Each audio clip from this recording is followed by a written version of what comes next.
देखा जाए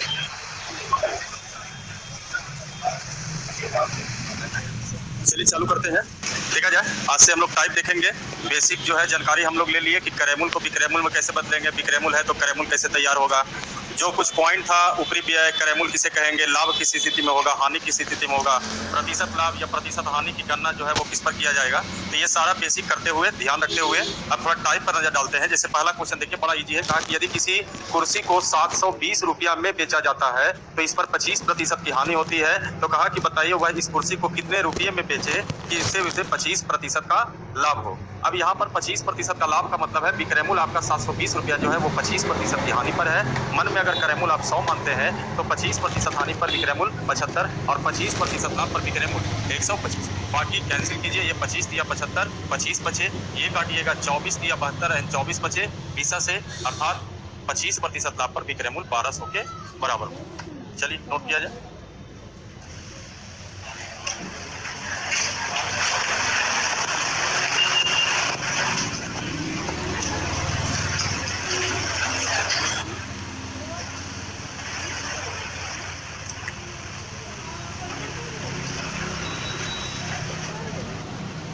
मिटा दे इसको।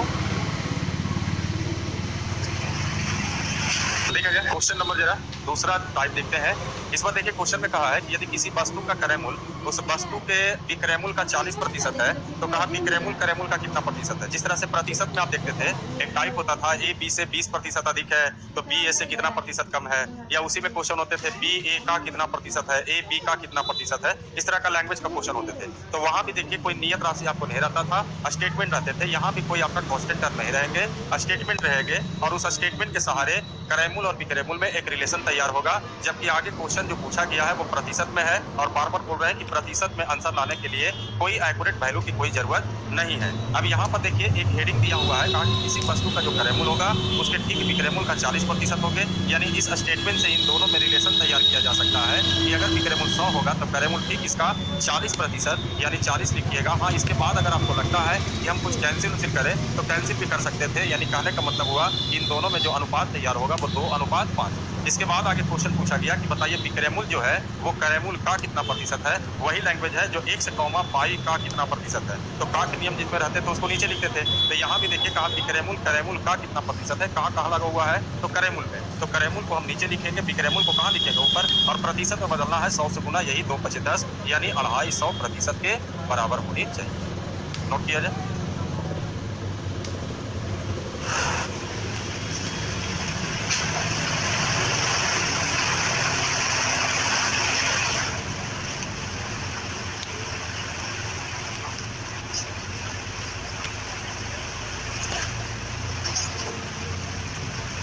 हो गए।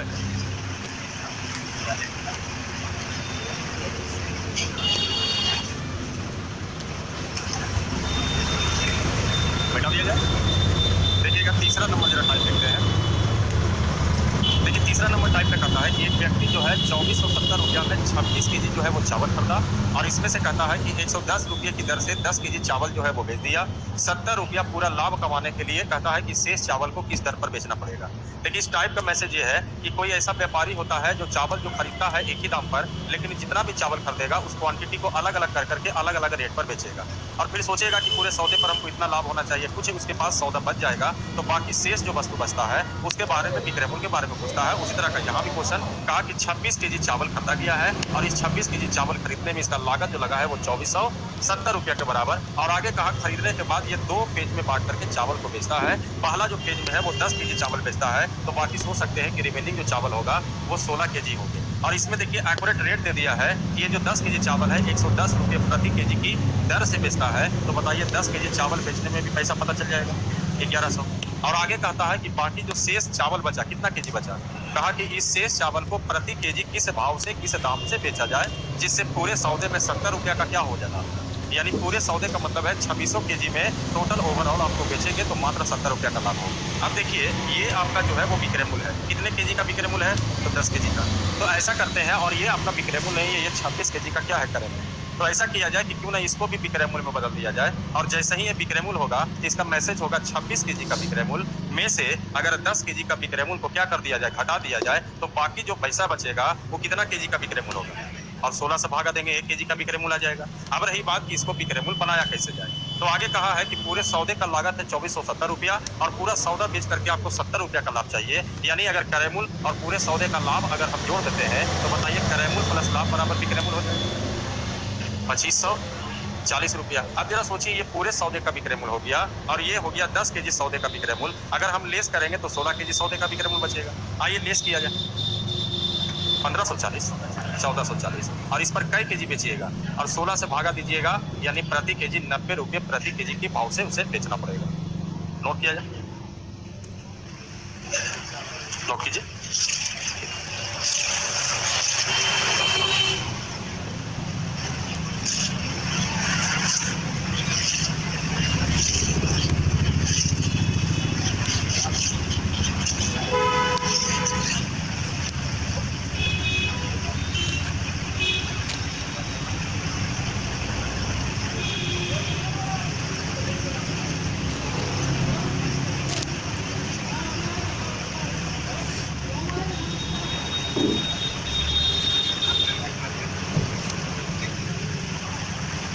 ₹90 का मतलब हुआ 90 रुपये पर केजी।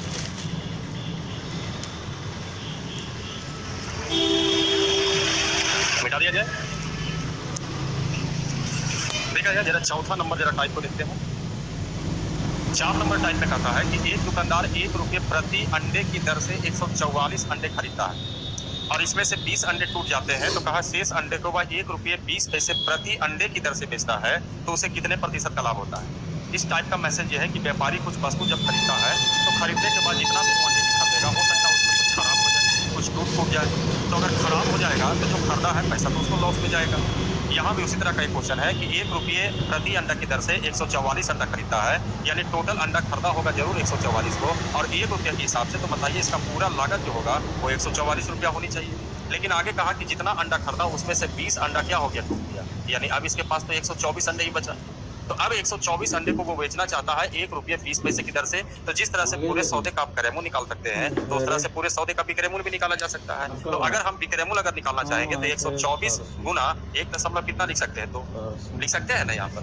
और आगे कहा कि बताइए पूरे सौदे में कितने प्रतिशत का लाभ हुआ, यानी प्रतिशत का आंसर है, तो एक्यूरेट की कोई जरूरत नहीं है। अगर एक्यूरेट करने के चक्कर में रहिएगा तो आपको गुना करना पड़ेगा। गुना से बचना चाहते हैं तो यहाँ पर अनुपात डालिएगा तो एक पॉइंट आएगा, उसे डरिए मत, 0 माइनस कर देगा। ये 12 से 12 पूरी तरह से खत्म हो जाएगा।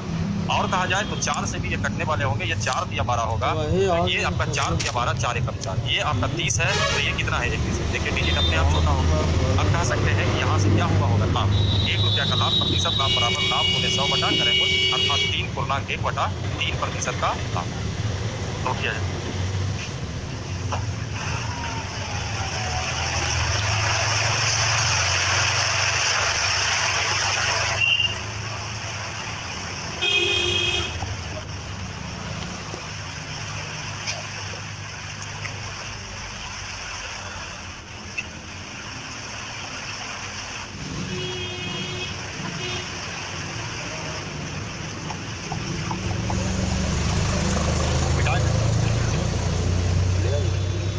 कुछ भी लिया मिटा दे।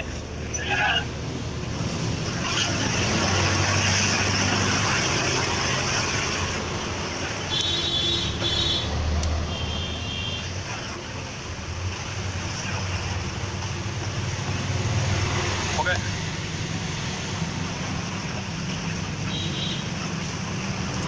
5 नंबर टाइप में देखा जाए, कहता है कि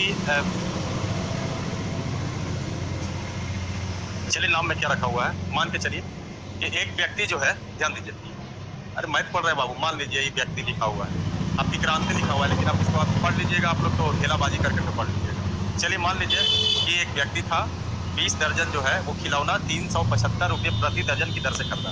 अब देखिए इस क्वेश्चन से कुछ आपको आइडिया मिलेगा कि कितना क्वांटिटी खरीदा, किस दर्जन के आधार पर खरीदा और बेचना है, तो उसके बाद प्रतिशत लाभ पूछा गया। जैसे यहाँ कहा गया कि 20 दर्जन व्यक्ति जो है खिलौना खरीदा, लेकिन किस रेट में खरीदा, तो कहा गया ₹375 प्रति दर्जन, यानी एक दर्जन का रेट दिया हुआ है 375, जबकि एक दर्जन में 12 को होता है, तो 12 को का दाम हुआ ₹375। एगो का भी दाम निकाला जा सकता है कभी। आगे कहता है कि प्रत्येक खिलौना को ₹33 की दर से उसे बेच दिया, तो उसका प्रतिशत लाभ बताइए। अब यहाँ पर देखिए, एक खिलौना का भी जिक्र हुआ, 1 दर्जन का भी जिक्र हो रहा है, 20 दर्जन का भी जिक्र हो रहा है। अब इसमें आप निर्णय लीजिए। यही सब क्वेश्चन आपको सीख देगा कि कहाँ पर कैलकुलेशन करना है, कहाँ पर नहीं करना है। और प्रतिशत पढ़ा हुआ है, उसको बार बार हम आपको अलर्ट कर रहे हैं। प्रतिशत निकालने के लिए कोई नियत राशि चाहिए नहीं, कोई नियत राशि नहीं चाहिए। तो ये सब पर ध्यान रखिए। यहाँ पर ये सोचिए कि अगर 1 खिलौना पर प्रतिशत लाभ निकालिए, या 12 खिलौना पर यानी 1 दर्जन पर प्रतिशत लाभ निकालिए, या 20 दर्जन पर प्रतिशत लाभ निकालिए, क्या प्रतिशत लाभ बदलेगा आपका? तो काहे लगी 20 दर्जन खरीदा जाएगा? 20 दर्जन खरीदोगे थोड़ा बड़ा हो जाएगा अमाउंट। 12 दर्जन, 1 दर्जन खरीदिएगा वो भी बड़ा हो जाएगा। तो एक वो खरीद लीजिए, काम चल जाएगा। क्योंकि क्वेश्चन क्या पूछा है? प्रतिशत लाभ। और एक वस्तु पर जो प्रतिशत लाभ होगा वही 12 वस्तु का प्रतिशत लाभ होगा, और वही 20 दर्जन का प्रतिशत लाभ होगा। तो आपको ऑप्शन दिया जाएगा कि प्रतिशत लाभ निकालिए, एक वस्तु का दाम से निकालोगे कि 1 दर्जन का दाम से निकालोगे कि 20 दर्जन का दाम से निकालोगे। तो यहाँ भी आप डिसीजन क्या लीजिए कि टीटीओ से काम चलाइए। यानी ऐसे क्वेश्चन में अगर आपका क्वेश्चन पर पकड़ हो जाएगा तो जो एक्स्ट्रा देता है जिसमें आपको फंसने का डर है, यानी टाइम ज़्यादा बर्बाद होगा, तो उससे आपको बचाव करता है। तो यहाँ पर ये हुआ कि एक प्रतिशत लाभ निकालना, यानी एगो के बारे में सोचा जाए तो हम 20 दर्जन खरीदेंगे नहीं, और सोचेंगे तो 1 दर्जन खरीदने की कोशिश मत कीजिए। 375 रुपया में बताइए 1 दर्जन खरीदा, सर 12 से भागा देंगे तो एगो का करेमू निकला करें। और अगर बिकरेमुल देखिए तो लिखा हुआ है एगो का बिकरेमुल, फिर आपको लगेगा कि यहाँ कैलकुलेशन तंग करेगा। रेशियो ले आया जाएगा। यहाँ पर रेशियो ले आइएगा तो कुछ ना कुछ तो जरूर कटेगा।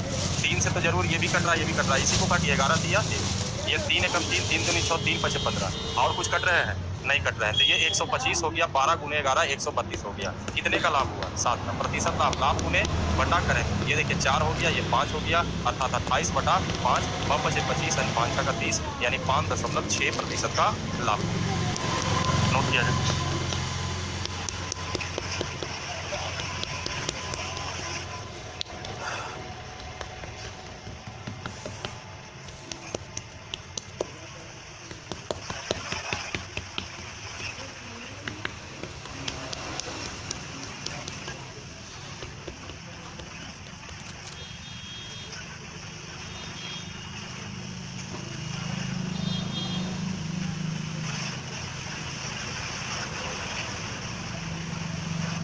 ओके,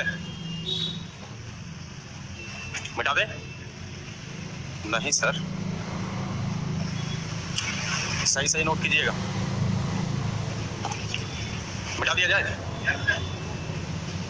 देखिएगा जरा छठा नंबर टाइप। देखिए छठा नंबर पे कहता है कि एक विक्रेता कलम बेचता है और विक्रयमूल्य का 20% के बराबर लाभ कमाता है, तो कहा उसका प्रतिशत लाभ क्या है? जबकि थ्योरी कल आपको बताएं कि प्रतिशत लाभ प्रतिशत हानि की गणना हमेशा किस पर होगा? क्रयमूल्य पर होगा। लेकिन उस समय ये भी बोल दिया गया था कि कुछ क्वेश्चन ऐसे होंगे जिसमें क्वेश्चन में साफ शब्दों में लिख देगा कि लाभ की गणना किस पर है? विक्रयमूल्य पर है। तो देखिए क्रयमूल्य को इसलिए हम लोग कहते हैं कि 100 मानिए, क्योंकि लाभ हानि की गणना क्रयमूल्य पर होगा। तो क्रयमूल्य पर होगा, तो अगर हम 100 मान के चलेंगे क्रयमूल्य, तो 20% लाभ होगा तो 100 का 20% 20 रुपया। अगर 15% लाभ होगा तो 100 का 15% 15 रुपया। तो जहाँ पर अगर विक्रयमूल्य अगर लाभ पर डिपेंड, लाभ और हानि विक्रयमूल्य पर डिपेंड हो जाए, तो वहाँ पर बेहतर होगा क्रयमूल्य ना मान के क्या माना जाए? विक्रयमूल्य। अब कहेगा 20% लाभ, तो कहेगा किस पर? विक्रयमूल्य। तो हम जान कर करके विक्रयमूल्य को ही 100 मान लेंगे, तो लाभ तो उसी पर निकलने वाला होगा। तो 100 का 20% कितना हो गया? 20। अब घबराइए नहीं कि अगर विक्रयमूल्य मानेंगे तो क्रयमूल्य कैसे निकलेगा। तो सोचिए आप विक्रयमूल्य मान लीजिए लाभ निकल ही जाएगा, तो क्या क्रयमूल्य फार्मूला के सहारे नहीं निकल सकता है? आपके पास विक्रयमूल्य रहेगा, लाभ रहेगा, क्रयमूल्य भी निकल जाएगा। इसलिए बेहतर ये होगा, ऐसे क्वेश्चन में ध्यान रखिएगा, रियलिटी है क्रयमूल्य, लेकिन जहाँ क्रयमूल्य पर ना कर करके अगर ये विक्रयमूल्य पर कहता है तो वहाँ पर आपको बेहतर विकल्प है विक्रयमूल्य मान के चलिए, ईजी हो जाएगी। और नहीं तो फिर फ्रैक्शन भी है, फ्रैक्शन आपको मानना ही पड़ेगा वहाँ पर के नियम से। पहले हम इसको इजी वे में बता देते हैं कि अगर हम विक्रयमूल्य को मानते हैं 100 रुपया, तो विक्रयमूल्य पर ही लाभ हुआ है 20%, यानी इस पर ही 20% होंगे। तो बताइए 100 का 20% कितना होगा? और इसके सेंस से क्रयमूल्य भी निकाल सकते हैं। क्रयमूल्य बराबर विक्रयमूल्य माइनस लाभ यानी 80। और अब देखिए जान के पूछा गया है प्रतिशत लाभ क्या, तो आप सोचिए प्रतिशत लाभ क्यों पूछ रहा है? रियलिटी वाला पूछ रहा है। रियलिटी वाला बताइए क्रयमूल्य बनेगा कि विक्रयमूल्य बनेगा? यानी क्वेश्चन यहाँ से पूछ रहा है आपको। अगर ये रियलिटी में रहता 20% लाभ क्रयमूल्य पर, तो आपसे कभी क्वेश्चन पूछता क्रयमूल्य पर प्रतिशत लाभ बताइए। जैसे कहने का मतलब हुआ राम की आयु 48 वर्ष, याद कीजिए राम की, कभी पूछ सकता है आपसे? तो अगर 20% लाभ बोल दिया तो फिर कैसे पूछेगा? 20% लाभ अगर दे दिया तो फिर कैसे पूछेगा कि प्रतिशत लाभ बताइए? तो ये रियल में पूछने का इसका रीजन यही है कि जो ओरिजिनल प्रतिशत लाभ है उसको बताइए। तो ओरिजिनल प्रतिशत लाभ जो रियलिटी थ्योरी पर जाएगा उस पर जाएगा। तो ओरिजिनल प्रतिशत लाभ किस पर डिपेंड करेगा? क्रयमूल्य। तो आपको क्रयमूल्य पर प्रतिशत लाभ निकालना है, लाभ गुने 100 और बटा क्रयमूल्य 30 80 25 100, अर्थात रियल में 25% लाभ होने वाला है। नोट किया जाए। और जिसको इच्छा है कि हम फ्रैक्शन से बनाएं तो फ्रैक्शन से भी आप सोच सकते हैं इसको। जबकि ध्यान रखिए फ्रैक्शन ज़्यादा यूज आप करना करिए, लेकिन कहेंगे ज़्यादा डिजाइन ज़्यादा रहे तो ज़्यादा यूज कीजिए फ्रैक्शन का। ये देखिए 1/5 ये निकल गया आपका बिक्रेमूल, ये निकल गया लाभ, यहाँ से लेस करोगे ये निकल गया क्रेमूल, और आगे फिर प्रतिशत लाभ निकालिएगा तो वही 25% आपको आएगा। हाँ हाँ सही, गलत नहीं है।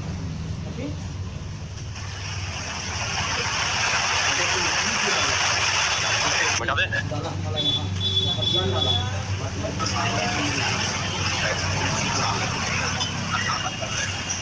देखिए आसान कुछ नहीं है। अगर आप बना रहे हैं अच्छा से बन रहा है आपको बड़ा आसान लगेगा, नहीं बन रहा है तो फिर आसान लगेगा। मैं ऐसा चीज़ है अगर आपको बन रहा है क्वेश्चन तो आपको 4 घंटा भी भूख नहीं अगर लगल रहेगा तभी आपको खाने का मन नहीं करेगा। नहीं बनेगा सर तो मिनटे मिनटे भूख लग सकता है, प्यास भूख प्यास।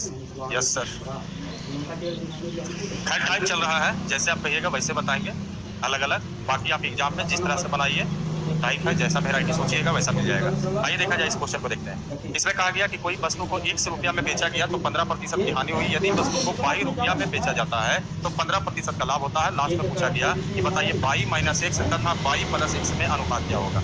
अब इस क्वेश्चन का आइडिया ये लीजिए कि आपका जो क्वेश्चन पूछा है 22 - x बटा 22 + x, इसी को अनुपात भेजा जाए तो ये क्वेश्चन आपको देखिए याद कीजिए रेशियो में इस तरह का बनाए थे, 1:22 = 2:3, तो इस तरह का क्वेश्चन आप पढ़े थे। तो यहाँ से आपको आइडिया ये मिला कि काश अगर इस क्वेश्चन को डील करना है तो हमको चाहिए 1 और 22 में सिर्फ अनुपात, ये निकल जाएगा, आंसर आ जाएंगे आपको। यानी इस डील को करने के लिए सबसे पहले एक और डील चाहिए हम लोग को 1:22। अब उसके लिए सोचिए कि वो कैसे निकलेगा, तो उसके लिए आपके पास एक स्टेटमेंट यहाँ तक है आपके पास। कहा गया कि 100 रुपया में बेचा गया तो 15% का लाभ हुआ, 15% का हानि हुआ तो कितना लिखेंगे 50 से। बिक्रेमूल का तुलना बिक्रेमूल से, क्रेमूल निकालना चाहेंगे, लेकिन इसी वस्तु को जब कहता है कि 22 रुपया में बेचा जाता है तो 15% का लाभ होता है 100, और इसी वस्तु का क्रेमूल निकालते हैं तब बताइए वही वस्तु यहाँ वही वस्तु यहाँ, वही क्रेमूल यहाँ वही क्रेमूल यहाँ, यानी दोनों क्रेमूल का स्थिति आपस में बराबर। और बाद में देखिए सर ये सारा चीज़ फॉल्स हो जाएगा, ये 23 होगा ये 17 होगा, और यहाँ से 1:22 = 17:23। लास्ट में पूछा गया 22 - x अनुपात 22 + x, अर्थात 23 में से 17 चले जाएंगे 6, यहाँ कटता है तो काट भी सकते हैं। ये आंसर होगा 3:20 के बराबर होगा।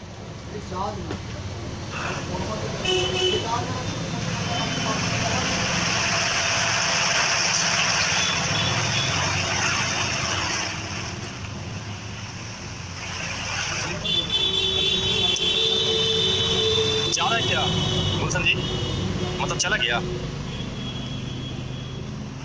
सुनिए ना, डब ही मंगा दीजिए ना। हाँ नोट कर लीजिए। हाँ बोलिए बोलिए। नहीं, ये 17 तभी होता जब 17 x बराबर 23 y होते, ठीक है, तब आप पलटते। ये तो आपका पहले से ही पलटा हुआ है।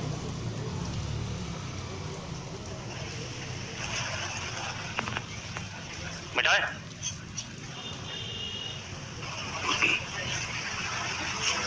देखा जाए तेरा टाइप नंबर 8 को देखते हैं। देखिए 8 में कहता है कि 100 पेंसिल को बेचने पर एक दुकानदार को 20 पेंसिलों के बिक्रेमूल के बराबर लाभ होता है। बताइए लाभ किस पर बोल रहा है? कम से कम ये तो दिमाग में काम करेगा, क्रेमूल मानना डेंजर काम हो जाएगा। यहाँ पर बेहतर क्या होगा कि बिक्रेमूल। अब बिक्रेमूल कैसे मानेंगे वो आपको हम बताएंगे, क्योंकि यहाँ पर प्रतिशत में नहीं दिया हुआ है। हाँ क्वेश्चन जरूर पूछा है, क्या चीज़ में आपका प्रतिशत लाभ ज्ञात कीजिए। अब देखा जाए ये इसके पहले एक भी क्वेश्चन था जिसमें क्लियर कट लिखा 20% लाभ हुआ बिक्रेमूल पर, बिक्रेमूल आपने मान लिया।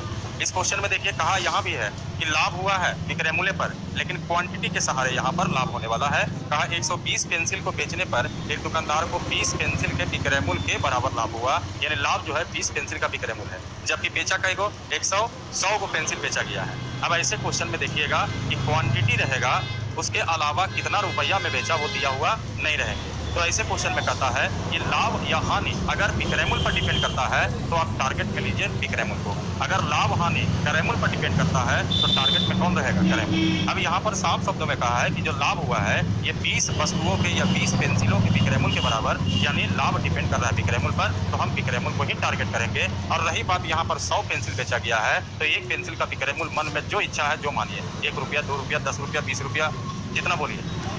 एक पेंसिल का बिक्रेमूल 100 रुपया। कम पेंसिल है बाबू तुम लोग के पास, अब हमको भी दे देना है कागो पेंसिल 100 रुपया। एक पेंसिल का हम लोग तो 1 रुपया में खरीदते थे बाबू, को याद है अभी। औरों में पीछे में रबड़ लगा रहता था मिठाई वाला। हाँ, अब 5 रुपया हो गया, तब 5 रुपया मान लो। आइए, ये भी बात तुरंत बन जाता है। आइए, पूछो नहीं, एक पेंसिल का दाम 1 रुपया, एक रेमूल 1 रुपया। अच्छा, ये को पेंसिल 1 रुपया बेचा सर, ऐसा ऐसा क्या को पेंसिल बेचा होगा? इमेजिन कीजिए, बेचने से पूरा बिक रेमूल कितना आया होगा। और लाभ की बात करें तो कहा 20 पेंसिल का बिक रेमूल के बराबर, एक पेंसिल का बिक रेमूल तो 20 पेंसिल का। ये देखिए बिक रेमूल आ गया, फिर वही पैटर्न, लाभ आ गया, क्या करेमूल निकलेगा? और यहाँ से कुछ पॉइंट तो याद ही रखने में फायदा होगा, मतलब निकल जाएगा ना। है 500 रुपया का खेला है बाबू, तब ना आसान होता है। चल पढ़, फिर उसको कर रहा है, वो रहा कर रहा है। एक आदमी कहा है ना गांधी मैदान चल जाता है, जब फैटम फैटिंग कर दिया तुम, डेली लड़ाई करते तुम दोनों।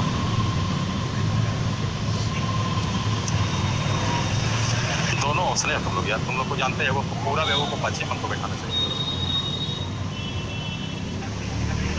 हाँ मिटाए, मिटा देना। Yes sir. आइए जरा 9 नंबर टाइप को देखते हैं। 9 में देखिए कहता है कि एक घड़ी को 280 रुपये में बेचने पर एक दुकानदार को करेमूल का 1/3। इस बार क्वेश्चन में लाभ या हानि डिपेंड किस पर कर रहा है? करेमूल पर। तो टारगेट में कौन रहेगा? करेमूल। और इस बार तो करेमूल का 1/3 का नियम के साथ आ रहा है।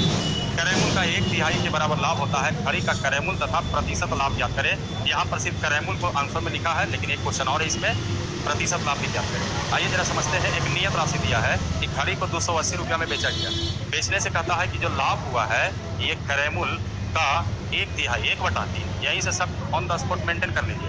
करेमूल कितना रुपया तो लाभ कितना रुपया, तो बिकरेमूल कितना, देखो ना, 2 होता है 4। आइए बिकरेमूल टारगेट में है कितना रुपया? 200। हम लोग कहेंगे करेमूल निकालना, ये देखिए आंसर हो गया 210 रुपया। अगर आपसे पूछता है इसमें एक और क्वेश्चन पूछा है प्रतिशत लाभ ज्ञात कीजिए, तो प्रतिशत लाभ ज्ञात करने का मतलब है आंसर आपको प्रतिशत में चाहिए। जब आंसर प्रतिशत में चाहिए तो क्या ये नियत राशि का जरूरत होगा? नहीं होगा। क्वेश्चन ऐसा भी हो सकता है। तो जब नियत राशि का जरूरत नहीं होगा तो ये दोनों को खाली बुलाए, एगो लाभ को बुलाया जाएगा, लाभ गुने और बटा क्या किया जाएगा? ये देखिए आंसर हो गया 33.1/3%। चलिए नोटिस, मतलब ऐसे छोटे क्वेश्चन से डिसीजन मेकिंग आपका अच्छा होना चाहिए, और इससे डिसीजन मेकिंग थोड़ा मजबूत हो जाएगा कि हाँ ऐसे करने से ये छटनी है, इसका कोई ज़रूरत नहीं है।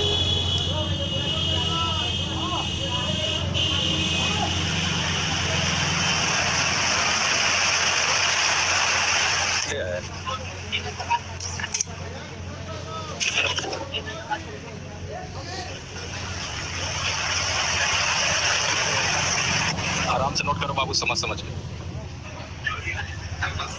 देखो क्वेश्चन इसमें बहुत बड़ा क्वेश्चन है, सोचो अपना पूछना हो कुछ, इसलिए करे आराम से, एक अक्षर आराम से नोट करो।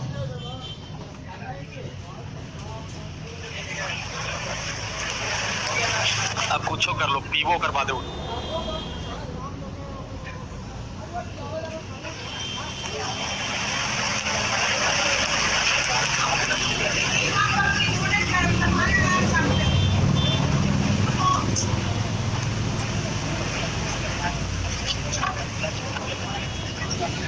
हाँ जी, मिटा देना इसको।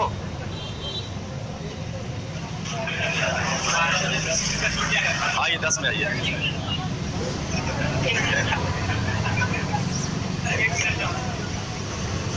देखिए आओ जल्दी जी, बताते तब तक। और क्या बड़ा अफसोस लग रहा है भाई, पार्टनर है लेकिन एग्जाम में काम नहीं देगा बाबू।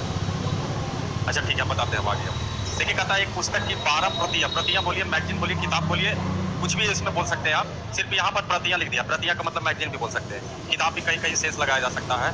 12 प्रतियां 1800 रुपया में बेचने पर 3 प्रतियां के लागत मूल्य के बराबर हुआ। अभी इसके पहले जो क्वेश्चन देखे थे वो उसमें, मतलब इसके पहले के पहले क्वेश्चन में देखे थे तो दिया हुआ था 100 पेंसिल बेचा जाए, 20 पेंसिल के विक्रय मूल्य के बराबर लाभ हुआ। सेम उसी तरह का पैटर्न का क्वेश्चन है।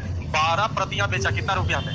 18। यहाँ पर एक एक्स्ट्रा चीज आ गया है, नियत राशि आ गया है कि 12 प्रतियां का बेचने का विक्रय मूल्य जो है कितना रुपया? 1800 रुपया। जबकि हम लोग वहाँ पर 100 पेंसिल बेचे थे तो विक्रय मूल्य अपने मन से क्या किए थे, माने थे। यहाँ पर दिया हुआ है, ये और इजी होगी। अगर ये दिया हुआ है तो जाहिर सी बात है कोई ना कोई कांस्टेंट टर्म पूछेगा, और अगर कांस्टेंट टर्म नहीं पूछता यहाँ पर, यानी कहने का मतलब है कि अगर यहाँ पर प्रतिशत लाभ या प्रतिशत हानि अगर पूछता फिर ये ब्लॉक हो जाता। कोई लेना देना नहीं है, अपने मन से जो इच्छा जो माना जाएगा। 1 प्रतिया का विक्रय मूल्य कुछ मानेगा, हम लोग कहेंगे 1 रुपया। 12 प्रतिया का विक्रय मूल्य 12 रुपया, ये फायदा होगा। लेकिन आपको इसमें देखिए एक्स्ट्रा पूछा एक्यूरेट, तो आप पूछता कि 1 प्रतिया का लागत मूल्य क्या है, तो लागत मूल्य का मतलब है ओरिजिनल वैल्यू पूछ रहा है, एक्यूरेट नंबर पूछ रहा है, कि मतलब इसका जरूरत होगा। लेकिन अभी हम इसका जरूरत नहीं करेंगे, इसको सेफ जोन में अभी रखेंगे कि हाँ नियत राशि के रूप में कह सकते हैं कि 12 प्रतियां का जो विक्रय मूल्य होगा वो कितना रुपया होगा, 1800 रुपया। अभी हम लोग जैसे मानते थे 100 पेंसिल वाला, वैसे ही अभी भी मानिए। अच्छा बताइए, 1 पेंसिल, पहले ये देखिए डिपेंड किस पर कर रहा है, लाभ लागत पर कि विक्रय मूल्य पर। 3 प्रतियां की लागत मूल्य के, लागत मतलब क्रय मूल्य, 3 प्रतियां के क्रय मूल्य के बराबर लाभ होता है। बताइए लाभ किस पर डिपेंड कर रहा है, तो क्या माना जाएगा, क्रय मूल्य। तो मानते हैं 1 प्रतियां का क्रय मूल्य कितना रुपया, ठीक है 1 रुपया मानिए, कोई दिक्कत नहीं है। तो सर कॉमन सेंस लगाइए, 12 को प्रतियां बेचा तभी होगा जब 12 को खरीदा होगा, थोड़ा कॉमन सेंस लगाइए। 12 को बेचेगा तो 12 को खरीदेगा तभी नहीं बेचेगा, यानी 12 खरीदने में इसको कितना रुपया लगेगा।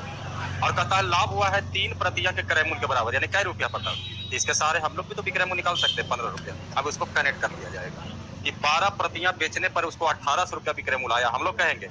और कहा 1 प्रतियां का क्रय मूल्य बताइए, और ये आंसर हो गया आपका, भागा दीजिए 120 आ जाएंगे। 120 12 गुने 15 180 होता है।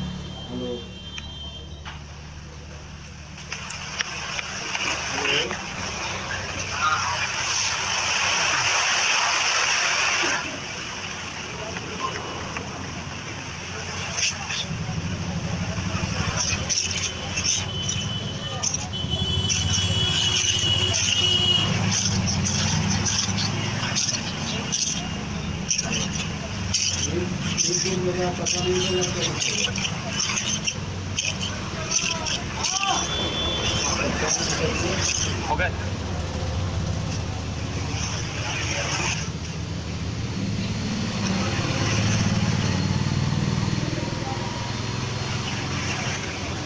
देखा जाए आगे जरा टाइप नंबर 11 पर आते हैं। देखिए 11 में कहता है कि राम एक वस्तु 9000 रुपया में बेचा और क्रय मूल्य का 1/4 भाग हानि हुआ, उसका क्रय मूल्य क्या था, जरा ट्राई कीजिए, गलती से क्वेश्चन आ गया। अरे बराबर बाबू 12000, पहला आंसर 12000, मतलब रिपीट ज्यादा हो गया क्वेश्चन। अभी इसके पहले हम लोग देखे हैं, लेकिन बना लीजिए, फायदा ही होगा। था ना 1/3 हानि होंगे, एक क्वेश्चन देख लीजिए। ऐसा नहीं कि बताएंगे नहीं, लेकिन लगा कि हाँ कुछ क्वेश्चन बताए हैं तो सारा उसी तरह का ढरा का क्वेश्चन है, तो शायद बन जाए आप लोग से। ट्राई कीजिए 12000। आइए देखा जाए, कहता है कि एक वस्तु को 9000 रुपया में बेचा गया, तो 9000 रुपया ये नियत राशि के रूप में विक्रय मूल्य हो गया। और आगे कहता है कि क्रय मूल्य का 1/4 भाग हानि होता है, यानी 1/4 भाग हानि का मतलब क्रय मूल्य कितना रुपया, हानि कितना रुपया, तो सर विक्रय मूल्य कितना रुपया, 3 रुपया, यही ना होगा। विक्रय मूल्य का तुलना क्रय मूल्य निकालना, ये आंसर 12000 के बराबर होनी चाहिए।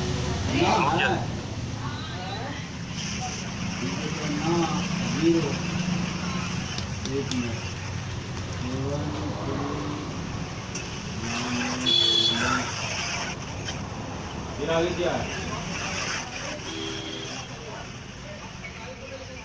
मिटा दे नहीं। आइए देखा जाए 12 नंबर जरा क्वेश्चन को देखते हैं। देखिए 12 नंबर में कहता है 35 कलमों का क्रय मूल्य 25 कलमों के विक्रय मूल्य के बराबर है। यदि कोई दुकानदार 280 रुपया की कलम बेचा हो, 280 रुपया की कलम बेचा हो तो उसे कितने रुपये का लाभ होगा। 280 रुपया की कलम बेचा हो। अब देखिए यहाँ पर कल हम लोग प्रैक्टिस किए थे कि वस्तुओं की संख्या ध्यान में रखते हुए क्रय मूल्य और विक्रय मूल्य को बराबर करेगा। 1-2 को क्वेश्चन प्रैक्टिस करवाए थे कल, याद कीजिए। 20 वस्तु का विक्रय मूल्य 25 वस्तु के क्रय मूल्य के बराबर है ना। उसके बाद 2-3 को हम लोग नियत राशि का भी क्वेश्चन देंगे, उसी तरह का यहाँ भी क्वेश्चन है। तो सबसे पहले इस तरह के क्वेश्चन में कहे थे कि हेडिंग जो देना है वही इसका मेन है, उसी से आगे बढ़ने की कोशिश कीजिए। क्रॉस मल्टीपल नियम मत लगाइए। यहाँ पर कहा 35 कलमों का जो क्रय मूल्य होगा ये 25 कलमों के विक्रय मूल्य के बराबर होंगे। और यहाँ ये 5 ये 7 और 7 देखते देखते कह सकते हैं क्रय मूल्य और विक्रय मूल्य का अनुपात आपका आ गया 5:7। यानी इससे ये पता चला कि एक वस्तु का क्रय मूल्य और एक वस्तु का विक्रय मूल्य का जो अनुपात हुआ वो 5:7। अब इसके बाद कहा गया कि यदि कोई दुकानदार 280 रुपया की कलम बेचता है, यानी कलम बेचने से कितना रुपया विक्रय मूल्य आया 280, तो विक्रय मूल्य 280 रुपया हम लोग कहेंगे साथ। और कहा लाभ बताइए, ये देखिए 80 रुपये का लाभ तैयार होता है, नोट किया जाए।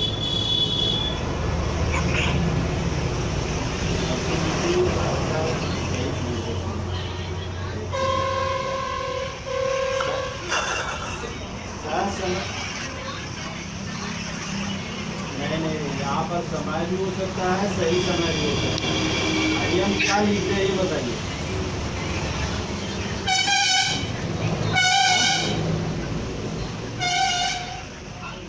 कर लिए नोट। नहीं, सर समझ लीजिए।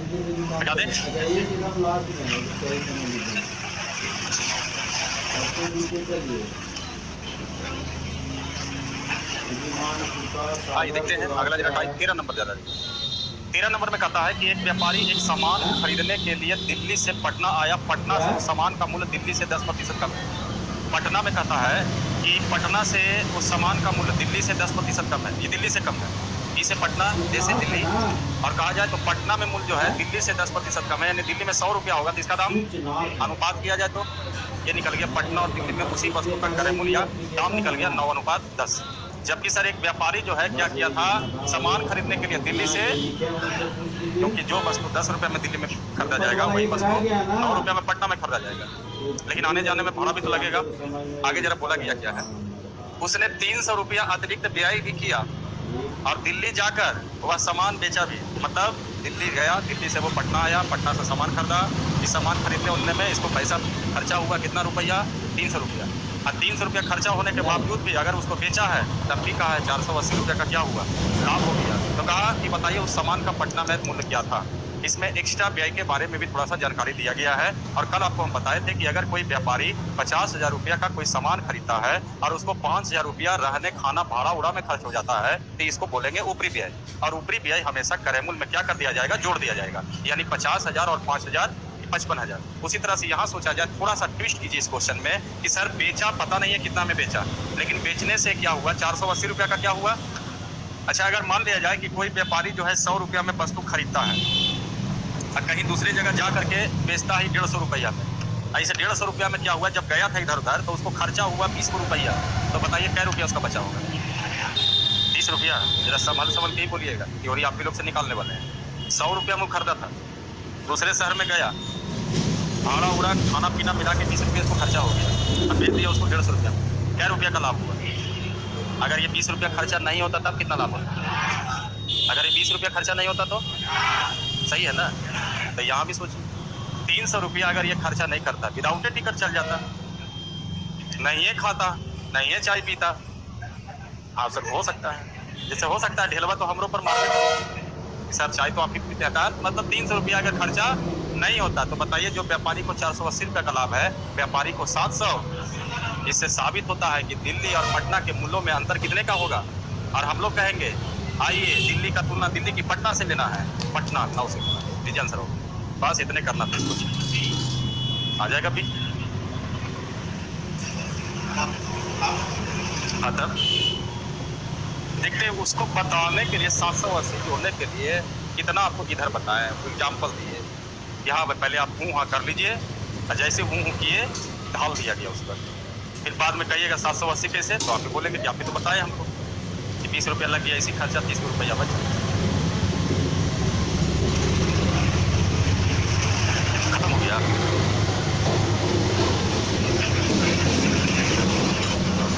नहीं है इसमें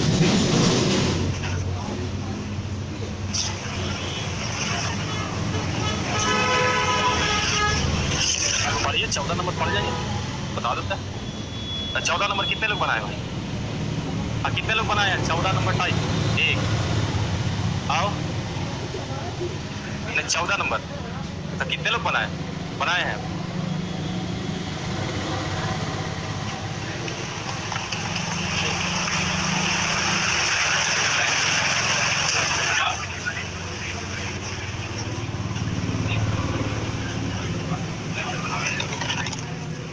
देखा जाए 14 नंबर टाइप कहता है कि 25 वस्तुओं का कीमत X वस्तुओं को बेचकर अर्जित की गई आय के बराबर है। X का मान ज्ञात करें, X ज्ञात करने का मतलब X का मान ज्ञात करें यदि इस लेन देन में प्राप्त हुआ लाभ 25% है। यहाँ पर देखा जाए कि 25 वस्तु की कीमत यानी क्रय मूल्य, सेंस देखा जाए इंग्लिश मीडियम में थोड़ा सा सही से लिखा हुआ होगा। कहता है कि the cost of 25 item is the same as the revenue earn by the selling X item. मतलब सेंस यही है, थोड़ा हिंदी में गौड़ा दिया है। सेंस इसका यही हुआ कि 25 वस्तु का जो क्रय मूल्य है वही क्रय मूल्य का दाम X वस्तु के विक्रय मूल्य के बराबर है। इसी को लिख दिया है जैसे यहाँ पर का रिवेन्यू प्राइस, रिवेन्यू यानी पैसा कितना आया, तो पैसा कैसे आएगा? बेचने से आएगा पैसा। यानी सेंस यहाँ पर थोड़ा सा अलग कर दिया गया है। बाकी आप इंग्लिश मीडियम से समझ सकते हैं। ये नया प्रकार का क्वेश्चन है। पहले प्रकार का जो क्वेश्चन है और आपका प्रकार का क्वेश्चन में थ्योरी एक ही है, स्टेटमेंट थोड़ा सा चेंज कर देता है, लैंग्वेज चेंज रहता है। ऐसा चेंज करता है कि थोड़ा सा पढ़ने में आपको समस्या हो, जबकि सेंस आपका वही हुआ कि the cost price of 25 item is the same as the, यानी बराबर है, उतना ही है, revenue in by selling x item. यहाँ से आप पकड़ सकते हैं कि 25 वस्तुओं का जो क्रय मूल्य होगा वही क्रय मूल्य का दाम एक्स वस्तु के विक्रय मूल्य के बराबर होंगे। अभी तक क्वेश्चन में रहता था 20 वस्तु का क्रय मूल्य 25 वस्तु के विक्रय मूल्य के बराबर, यानी यहाँ का भी मान रहता था और यहाँ का भी मान रहता था। क्वेश्चन आपको नीचे पूछता था, यहाँ पर देखिए ये उड़ा दिया है, यहाँ से क्वेश्चन पूछा, जबकि एक्स्ट्रा चीजें दिया है आपको, कितने प्रतिशत का लाभ होगा? 25% का लाभ। यानी जो क्वेश्चन हम लोग प्रैक्टिस किए या इसके पहले जो टाइप देखे उसको रिवर्स करके पूछने की कोशिश किया गया है। आप भी बैलेंस करके रखिए कि 25 वस्तु का कहा है क्रय मूल्य होनी चाहिए, एक्स वस्तु का क्या होना चाहिए? विक्रय मूल्य। इसके बाद आप क्या करते हैं, तो यहाँ से क्रय मूल्य अनुपात आप क्या निकालते हैं? यानी जो प्रोसेस है उस प्रोसेस पर आप कायम रखिए कि हाँ ये होना चाहिए एक्स अनुपात अगर कहा जाए तो 25 ऐसे होनी चाहिए। ये जो आप निकालते हैं ये क्या निकाल रहे हैं? मूल्य निकाल रहे हैं। ये हुआ क्रय मूल्य का दाम और ये हुआ विक्रय मूल्य का दाम। तो हम एक आइडिया ऐसा सोचेंगे कि कोई ऐसा स्टेटमेंट है मेरे पास बचा हुआ कि क्रय मूल्य और विक्रय मूल्य का एक अनुपात दे दे, तो एक है आपके पास, कितने प्रतिशत का दाम? तो ये हुआ तो ये हुआ हेडिंग के अनुसार। और अगर हम ये 25% के अनुसार अगर हम क्रय मूल्य और विक्रय मूल्य को मेंटेन करेंगे तो ये 100 होगा, तो ये कितना होगा? 125। एकदम डिट्टो 25 बचा के चलेंगे यहाँ पर। तो अगर इसको 25 रुपया बचा के चलेंगे तो बताइए इसमें 5 से भागत हो गए, तो यहाँ भी 5 से भागत हो गए। तो बताइए सर ये 25 का 25 है तो एक्स की जगह क्या होना चाहिए? ये आंसर होगा कि 20 के बराबर होनी चाहिए। नोट किया जाए।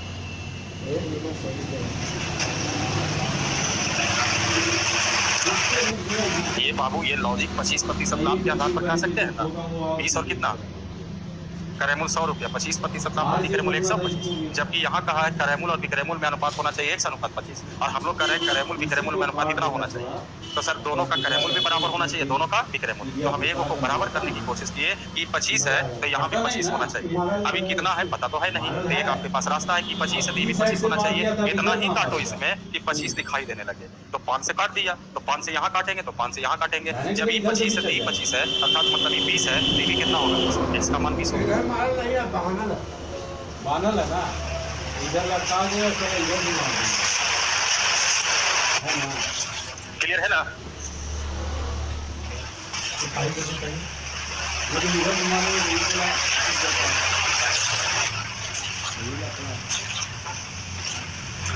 क्यों इतनी बनेगी यहाँ?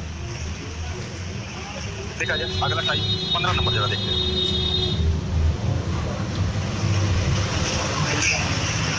ये 15 नंबर में कहता है कि यदि बिक्री मूल्य को 3 गुना और लागत मूल्य को 2 गुना कर दिया जाए तो लाभ 65% हो जाता है। इस सेंस को जरा समझिए। ये कहा कि विक्रय मूल्य जो है उसको 3 गुना कर दिया जाए, जबकि विक्रय मूल्य आपको पहले से पता नहीं है। और कहा गया कि क्रय मूल्य जो है लागत मूल्य को क्रय मूल्य कहा जाएगा, तो कहा क्रय मूल्य को 2 गुना कर दीजिए तो जो लाभ होगा 65%, लाभ 65% हो जाएगा।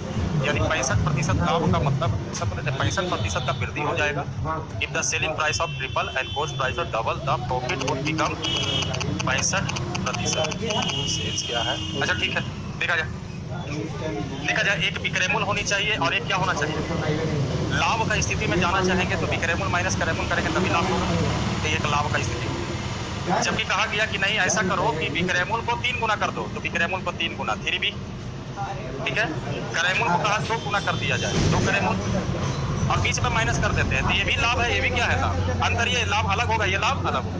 और अगर हम इन लाभ में कहा जाए तो कहा 65% लाभ हो जाएगा, यानी यहाँ पर लाभ 100 मानेंगे तो यहाँ का लाभ कितना होगा? 65। और अगर कहेगा 65% का वृद्धि, इसलिए देख रहे थे कि हो सकता है 65% का वृद्धि तो नहीं दिया हुआ है, तो 65% का वृद्धि होता है तो कितना लिख देते यहाँ? 165 लिख देते। अब आपसे पूछा कि बताइए मौजूदा प्रतिशत लाभ बताइए, तो मौजूदा प्रतिशत लाभ बताने के लिए आपको विक्रय मूल्य और क्रय मूल्य में क्या चाहिए? एक अनुपात। क्या इसके सहारे ये देखिए रेशियो में आप इस तरह का टाइप नंबर 4 में आप पढ़े हैं, इस तरह का इक्वेशन या फैक्टर का क्वेश्चन होता था, और विक्रय मूल्य को एक तरफ, क्रय मूल्य को एक तरफ, और जब दोनों एक तरफ अलग अलग हो जाएंगे तो वहां से विक्रय मूल्य अनुपात क्या निकालेंगे? क्रय मूल्य। यहाँ भी देखिए उसी तरह से है, कुछ कटता है तो आप काट भी सकते हैं, जैसे 20 × 5 = 100 एंड 13 × 5 ये देखा जाए 13 गुने विक्रय मूल्य, ये 13 विक्रय मूल्य हुआ। उसी तरह से ये 13 क्रय मूल्य होंगे, ये 20 दिया 60 विक्रय मूल्य हुआ, और ये 20 गुना 40 क्रय मूल्य। अब यहाँ पर फेज मेंटलिटी यही होना चाहिए, विक्रय मूल्य एक तरफ, क्रय मूल्य दूसरी तरफ। अब देखा जाए ये क्रय मूल्य निगेटिव है, इधर आएगा तो क्या होगा? पॉजिटिव। और 40 में से 13 चला जाएगा, शायद 27, तो एक तरफ लिखेंगे 27 कैरेमूल, और उसी तरह से इसको जब 13 प्लस इधर आएगा तो माइनस हो जाएगा, तो ये शायद 47, तो ये 47 आपका बिक्रैमूल हो गया। और कहा गया है कि बताइए यहाँ से कैरेमूल अनुपात अगर हम बिक्रैमूल निकालेंगे तो 47 अनुपात 27। ये बाबू यहाँ पर लाभ नहीं होगा, क्या कुछ गलती है क्या जी? हो नहीं रहा है ना, लाभ पूछा है ना, लाभ हो नहीं रहा है अपना, क्या करें 165 करते हैं। क्या कि देखो इससे हो नहीं रहा है, क्वेश्चन पूछ रहा है प्रतिशत लाभ और यहाँ इंडिकेट कर रहा है लाभ नहीं होगा, जैसा बोलिए ऐसे आ नहीं रहा है। बिक्री मूल्य को 3 गुना कर दिया गया, लागत मूल्य को 2 गुना कर दिया गया, तो प्रतिशत लाभ जो है 65% हो जाता है। इसको 100, इसको 100, अच्छा 20, 33, अब ये 33 बिक्रैमूल, 33 कैरेमूल, इससे भी नहीं आएगा तो घेर दीजिएगा। 20 दिया 60 बिक्रैमूल, 40 कैरेमूल। आइए अब जरा टेस्ट करते हैं, ये कैरेमूल निगेटिव रहेगा तो पॉजिटिव, 7 कैरेमूल, ये देखिए 27, फिर तो बड़े हो रहा है बाबू। इट वुड बिकम 65%, तो भी नहीं दिखा हुआ, फिर तो बड़े हो रहा है बाबू। कुछ लगता है छोटा कि क्या हुआ, ऐसे इंग्लिश में भी नहीं लिखा हुआ। If the selling price is triple, the cost price is double, the profit would become 65%। ये बाबू हानि कैसे कर दे, एक बार लाभ नहीं हुआ तो एक बार हानि कर दे, जो क्वेश्चन है उसी हिसाब से होता जाएगा। देखिए इसे आ नहीं रहा है आपका, बार बार देखिए लास्ट में अनुपात आपका आ रहा है ऐसा कि लाभ होवे नहीं करेगा, जब भी होगा तो हानि होगा, नहीं होगा तो इसको कल देख लीजिए। आइए जरा 16 में आइए, देखा जाए। देखिए 16 में कहता है कि दो वस्तुओं की कीमतों का अनुपात जो है वो 5:8 है। पहले की कीमत में X% का वृद्धि हो गया, जबकि दूसरी की कीमत 30% से कमी हो गई। तो कहा कि A और B की नया कीमत का जो अनुपात है वो 17:14 का X का मान क्या है। ये क्वेश्चन देखिए 2 चैप्टर में आपका हो चुका है पहले, ऐसा नहीं इसमें भी बता दिया जाएगा, लेकिन याद दिला रहा है कि देखो कुछ ऐसे क्वेश्चन होगा जो बहुत सारे चैप्टर में मिलेगा। ये रेशियो में भी था आपका, प्रतिशत में भी आया था, रेशियो में आया था एक नियत राशि के रूप में, प्रतिशत में इसी धारा का क्वेश्चन था। और देखिए लाभ हानि में फिर आपसे X का मान पूछा गया। यहाँ पर कहा गया कि दो वस्तु है और दो वस्तु का कीमतों का अनुपात जो है वो 5:8। आगे कहा कि इसमें X% का वृद्धि हुआ, जैसे ही X% का है इसका मतलब क्वेश्चन तो यहीं से पूछेगा। और इसमें देखिए एकदम सॉफ्ट बारे में दिख दिया है 30% का, इसका 30% कभी भी निकाल सकते हैं, X% हैंग करेगा यहाँ पर। जबकि कहा गया कि अगर ऐसा हुआ तो इन दोनों में जो अनुपात तैयार होगा वो क्लियर किया है 17:14। इसका यूज बाद में करेंगे, पहले हम आराम से इसका 30% कमी करके माइनस करेंगे कि मेरा मान कितना आ रहा है। अब कहिएगा 30% में प्रॉब्लम है, 80-50 बना देते हैं। अब तो 30% आराम से निकाला जा सकता है। 8 दिया 24, 8 7 56। अब बताइए 56 है, अब कहेंगे यहाँ कितना होगा, तो इसका सहारा लीजिए। 56 का तुलना 14 से हुआ, 14 चौ 17 चौ, ये देखिए अवसर हो गया, अभी तो बचेगा ही नहीं। अब यहाँ से देखा जाए यही ना वृद्धि हुआ होगा, कितना का वृद्धि 18, वृद्धि प्रतिशत वृद्धि, वृद्धि गुना बटा मूल मान 50 दूनी, यानी X का मान कितना होना चाहिए। गलती से आ गया क्वेश्चन इसमें 28% का, चलिए नोट किया जाए 36%।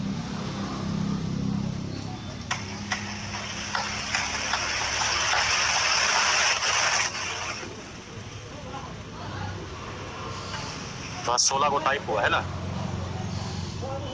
16 को नहीं 15 को हुआ जी।